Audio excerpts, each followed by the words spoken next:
रोहित शर्मा केउठी आउ तमे केउठी। हाँ फ्रेंड्स, पाकिस्तान अधिनायक बाबर आजम को एमती कहले पाकिस्तान पूर्वतन कैप्टेन शाहिद आफ्रिदी।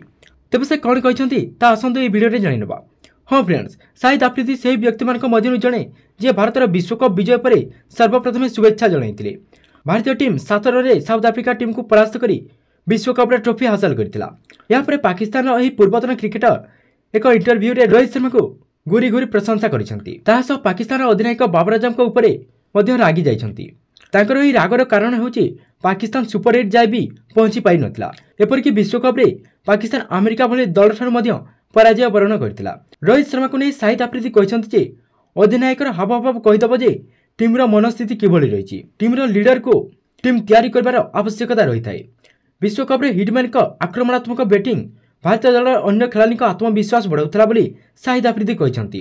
T20 विश्वकप रे बाबर आजम और रोहित शर्मा को तुलना करबा पर शाहिद आफ्रिदी बाबर आजम को कहते जे कहाँ रोहित कहाँ तुम, जार अर्थ होची रोहित शर्मा केउठी एवं तमे केउठी।